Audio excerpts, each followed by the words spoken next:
오늘은 그 십자가의 메시지라는 주제를 좀 나누고자 합니다. 여러분, 그 고린도전서 1장 18절 십자가의 도가 멸망하는 자에게는 미련한 것이요 구원을 받는 우리에게는 하나님의 능력이라. 그러니까 사도 바울은 십자가의 도가 멸망하는 자에게는 미련한 것으로 생각되겠지만 구원을 얻는 믿음의 사람에게는 하나님의 능력이라고 증거합니다. 그러니까 십자가의 도는 십자가 메시지를 의미하잖아요. 여기서 도는 헬라어 로고스를 번역한 말인데 성경에서 로고스 보통 말씀으로 번역되고 있습니다. 그러니까 보다 쉬운 말로 번역하면 십자가에 관한 말씀, 그렇게 말할 수 있어요. 우리 요한복음 1장 1절 태초에 말씀이 계시니라 이 말씀이 하나님과 함께 계셨으니 이 말씀은 곧 하나님이시니라. 그러니까 이 구절에 나오는 말씀은 헬라어 성경에서 로고스로 표기되어 있어요. 그러니까 요한복음 1장에서 예수님께서 성육신으로 이 땅에 오신 사건이 로고스, 곧 말씀이 이 땅에 선포된 사건으로 설명합니다. 그러니까 사도 바울은 예수님께서 이 땅에 오셔서 선포한 말씀의 핵심이요 결정이 이 십자가에서 온전하게 선포되었다고 말씀하고 있는 거예요. 그러니까 강단에서 선포되는 말씀은 성육신한 예수 그리스도를 말한다면 로고스는 성육신 전에 예수 그리스도를 의미하는 겁니다. 여러분, 이 십자가의 도라는 것은 인류에게 구원을 주신 유일한 사건이잖아요. 오로지 믿음의 법을 통해서만 얻게 되는 영원 구원의 진리예요. 그러니까 십자가의 도란 예수님께서 십자가에서 죽으신 사건에 관한 말씀, 그렇게 정의할 수가 있어요. 또 좀 다른 말로 변형한다면 예수님께서 십자가에서 죽으심을 통해 이 세상에 선포된 말씀, 그렇게 또 정의할 수도 있습니다.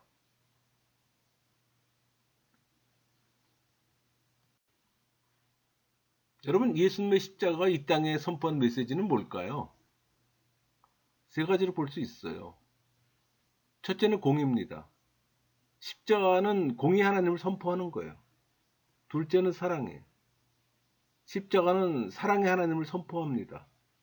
그러니까 하나님은 사랑이시기 때문에 죄인을 그대로 버려둘 수가 없잖아요. 그래서 죄인을 구원하기 위해 특단의 조치를 취하셨어요.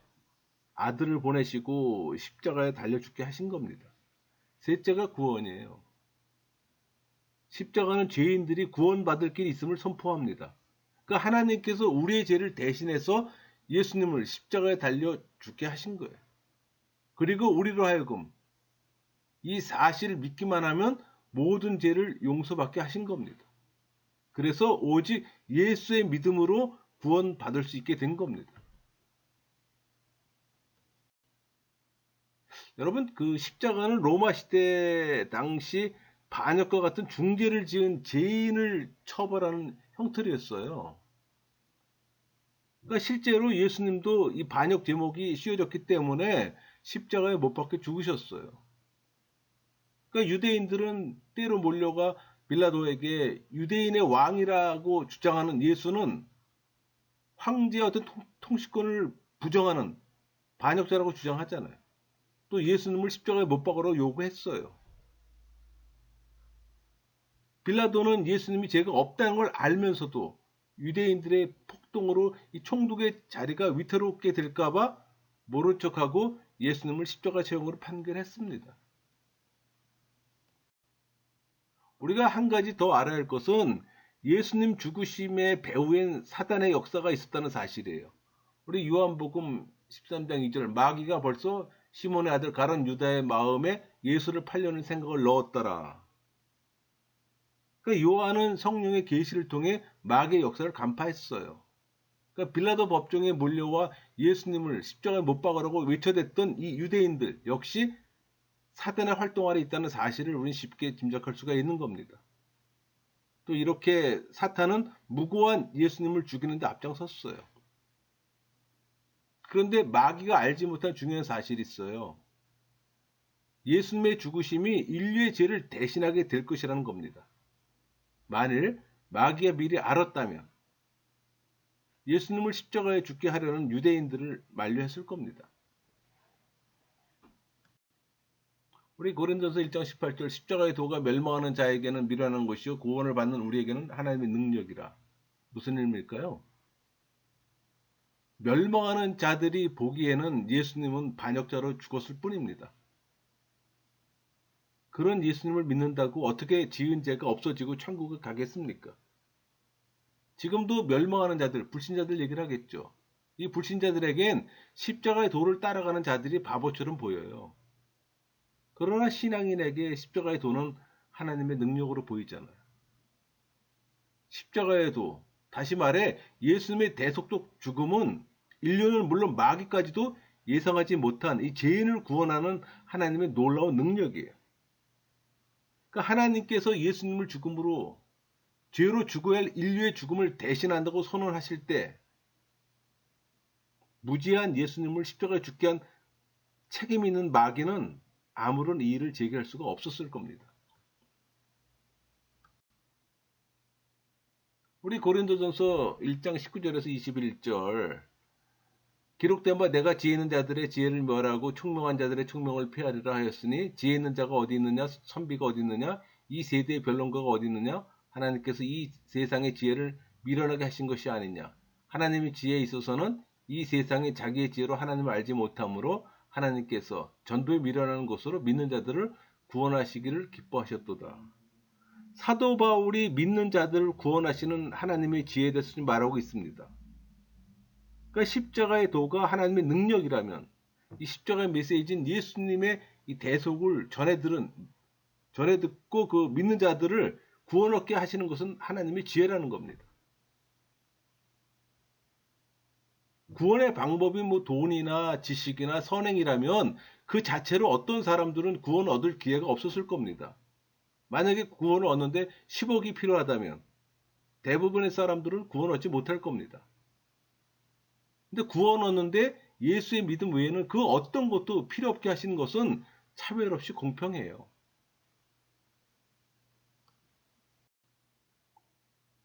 여러분 우리가 알린다는 의미에서 전도는 광고나 선전과 같은 의미가 있어요. 그러나 전도에는 단순히 알리고 전달하는 광고나 선전에는 없는 하나님의 능력이 작용하잖아요. 이것은 로마서에 잘 설명되어 있습니다. 로마서 1장 16절 17절 내가 복음을 부끄러워하지 아니하노니 이 복음은 모든 믿는 자에게 구원을 주시는 하나님의 능력이 됨이라. 먼저는 유대인에게요 그리고 헬라인에게로다. 복음에는 하나님의 의가 나타나서 믿음으로 믿음에 이르게 하나니 기록된 바 오직 의인은 믿음으로 말미암아 살리라 함과 같으니라. 여기서 복음은 십자가의 도와 같은 말입니다.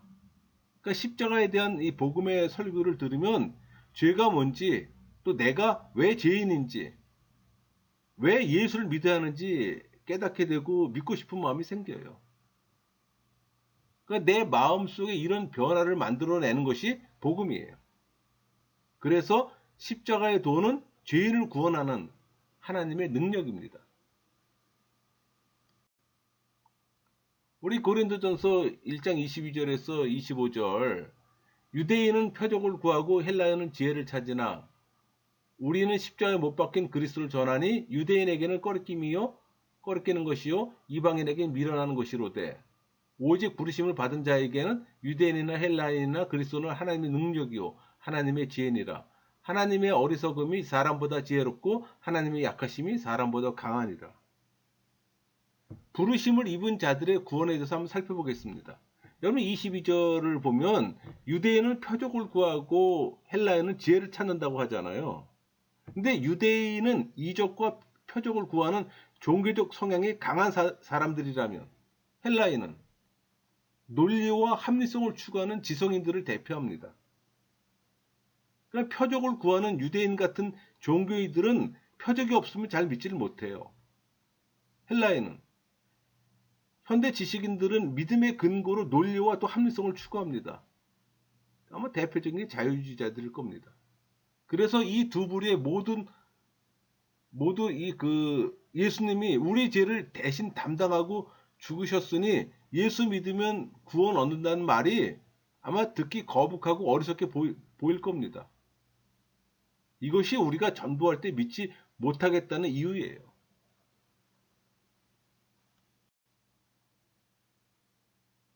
여러분, 전도는 아무 소용없는 미련한 짓 같은데도 기독교 2000년 동안 수많은 사람들이 이 전도를 통해 예수님을 믿고 구원을 얻었어요. 지금도 그렇습니다. 지금 여러분도 그 증거예요. 전도는 불신자가 보기에 미련하게 보이지만 전도로 구원받는 사람들이 생겨나는 걸 볼 때 전도라는 방법으로 사람을 구원하시는 것은 바울이 볼 때 하나님의 지혜요, 하나님의 능력이라 깨닫게 되는 거예요.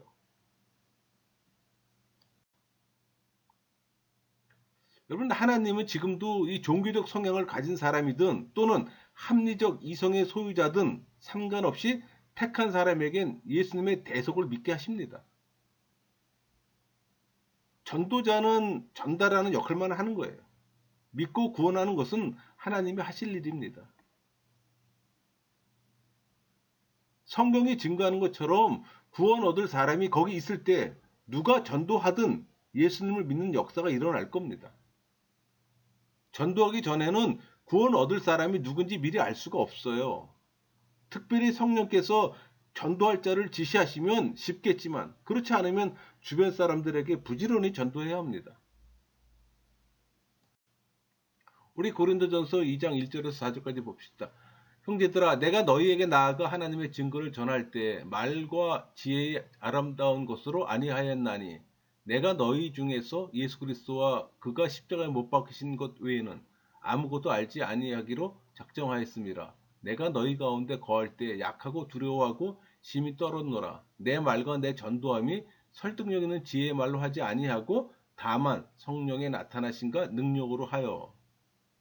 그러니까 사도 바울처럼 지혜에 권하는 말보다 성령의 나타남과 능력이 역사대로 기도하면서 전도하세요. 믿음은 전도자가 말 잘해서 생기는 게 아니고 하나님의 선물이기 때문에 가능합니다. 미리 포기하지 말고 기도하면서 전도하세요. 여러분, 십자가를 통해 하나님을 만나는 은혜가 있어야 합니다. 십자가를 만나면 구원을 얻습니다. 하나님이 누구이신지, 내가 누구인지, 성경이 무엇을 말하는지는 십자가를 만날 때 알게 돼요. 십자가는 세상을 이기는 능력이 됩니다. 죄를 이기고 죽음을 이기고 우리 삶을 능력 있게 하는 비밀이 십자가 안에 있어요. 여러분, 십자가는 우리 신앙의 출발이고 중심이에요. 십자가만이 우리 삶의 자랑이 될 때 우리 신앙은 정상 궤도를 갖게 됩니다. 십자가를 통한 하나님의 사랑이 내 영혼에 불을 지를 때 신앙은 절정에 이르게 되는 거예요. 그러니까 신앙은 십자가를 통한 하나님의 은혜를 체험하는 것이고 또 하나님의 은혜가 내 삶을 이끌어가는 겁니다. 오늘도 하나님은 십자가를 통해 우리에게 말씀하고 있어요. 내가 너를 사랑한다. 하나님께서 우리에게 끊임없이 구애하고 계십니다. 왜 하나님이 나 같은 죄인을 사랑하는지 이해할 길이 없어요. 그러나 하나님은 십자가를 통해 죄인 된 나에게 그 사랑을 표현하십니다. 말씀을 마치겠습니다.